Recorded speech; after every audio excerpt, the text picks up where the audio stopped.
13 days ago, I was in an ATV accident. Now, I didn't even know what an ATV was at the time. All I knew is that a friend of mine, someone that I respect, someone that I care about, someone that I consider more than a client but a friend, wanted to show me a good time before our meeting Friday. It was Friday night, Friday late afternoon. So we're in this thing and it's going really fast. Faster than I would have thought was dangerous because of being so naive to the fact that these things are actually really dangerous.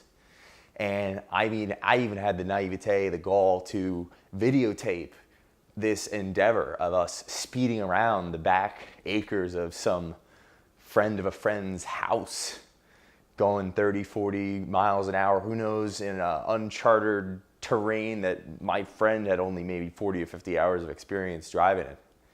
You know, and the only thing that separated us from true reality and pain and suffering and glory and fun and endorphins and adrenaline was a little box cage, a small window about an inch, about 1.5 feet tall, and that was it. Some handlebars that you could hold on to with 2 hands. You know, unbeknownst to me, that's probably what I should have been doing the whole time with my hands.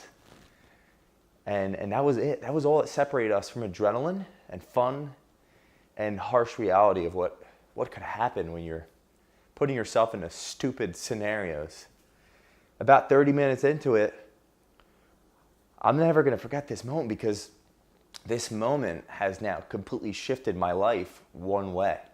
And it's easy to talk in front of this camera every day, being positive and being motivational when you're not in excruciating pain 24/7. So at this moment, I'll never forget, we take this turn and who knows how fast. And all of a sudden, all I can remember was flipping over and my arm flying out. Maybe it was fight or flight.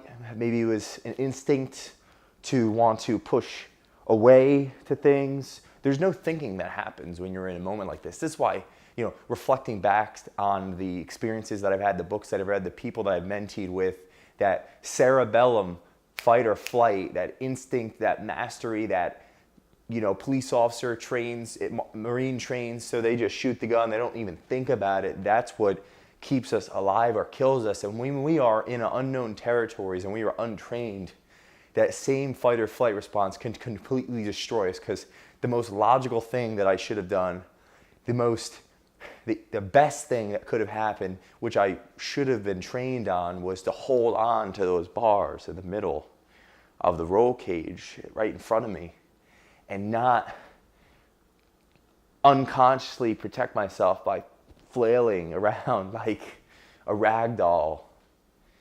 And all I can remember is looking back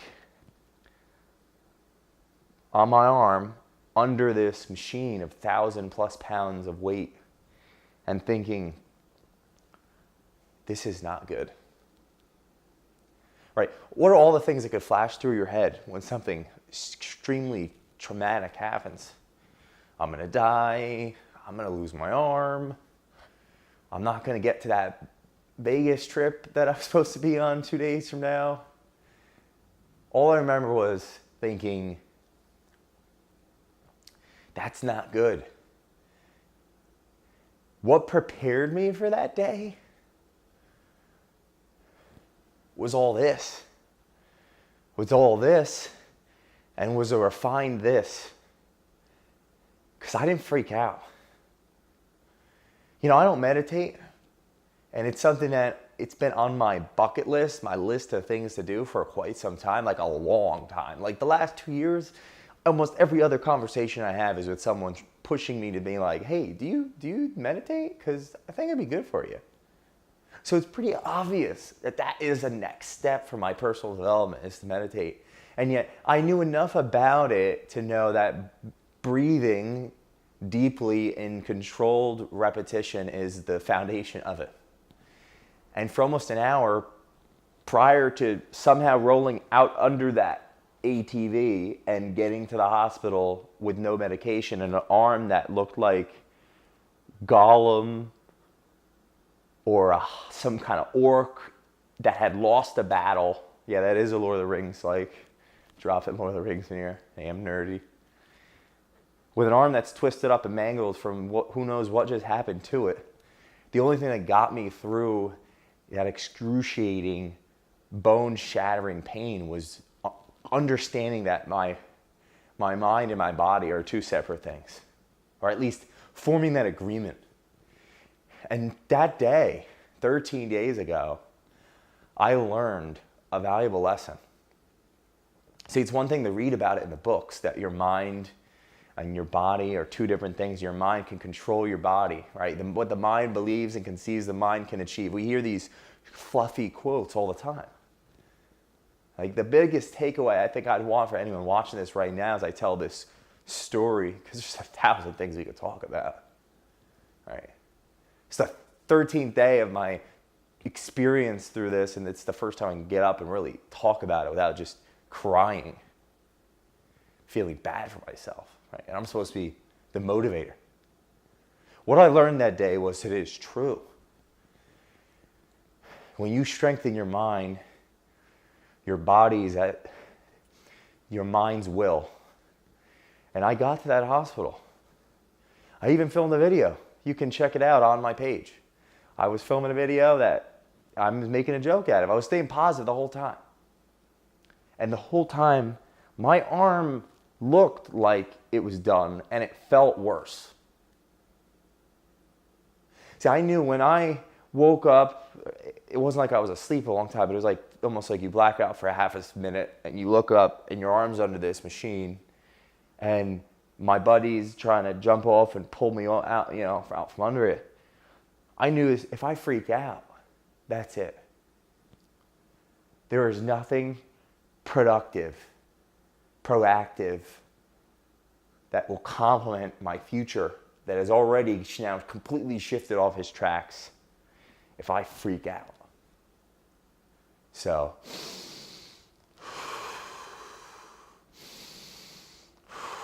it's a lot of breathing. So much breathing, they thought I had some kind of lung condition when I got to the hospital, because I didn't get medication for a couple hours, any kind of painkillers, because they were worried about whatever was going on. And yes, I shattered my wrist, I shattered my elbow, I dislocated it. I'm lucky I even have an arm. If I didn't work out for 14 years, almost every single day since I was 10, 11, 12 years old, I may not even have an arm right now. They're saying I'll be lucky if I can move 50% as good as I used to. And at first, I took that for 100%. Because when you're in a fetal, vulnerable, self-hating, apathetic mindset, because everything you thought you knew has changed about yourself, and it takes 47 minutes and change to put on a pair of shoes, some pants, a shirt, and a mic. I didn't even shower. It takes that long to just get out of bed, and it's 1 p.m. and you woke up at 1 p.m. and you normally wake up at 4:30 in the morning. You're in a state to just take things for how they are. And when the doctor says you have a 50% chance to move your arm again where it's got to go, you take that like, okay, this is it. And then I reflect back on what got me through it was my mind. So I'm not going to settle for 50%. Because if my mind was able to numb the pain for hours and hours and hours, when all biology says that I should have been in pain, that pain is a natural sensor to your conscious to say, hey, you're really not in a good place right now. You have to feel this. And I was able to subdue that and control that through my mind. I'm not going to settle for 50%. So for the first time in my life, besides the books, besides the mentors, besides the positive self-help attitude, I can say to you, that what the mind believes and conceives, the mind will achieve. And now I'm grateful to live through this experience and grateful to still have an appendage, which is my dominant appendage. I'm grateful that I can see the truth in why I do these videos every single day. Because the truth is that everything that we want in our life is going to be on the other side of that decision that I could have made in that moment when that car, ATV, whatever, landed on my arm. And that decision was I going to complain and hurt and curdle in fear and self-hate and be apathetic and want people to, cry over me? Or was I going to take control and be a leader and control myself and control my environment and actually be the most positive, uplifting variable in that scenario? And I was that day.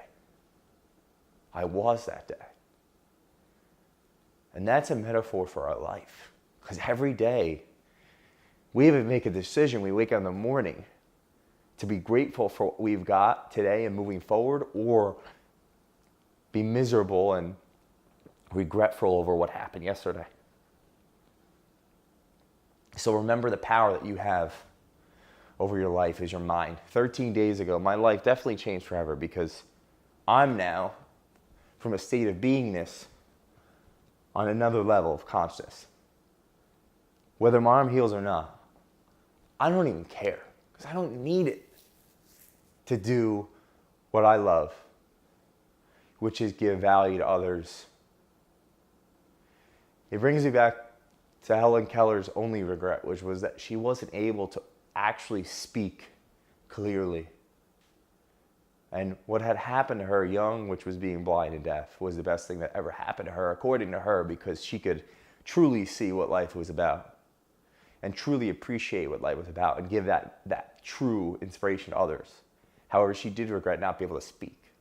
So I'm thankful and grateful that my arm might be mangled, but my mouth and my ability to speak are as clear as ever, and my vision of the future for my life and everyone else's that I touch is going to be as clear as ever because of this accident.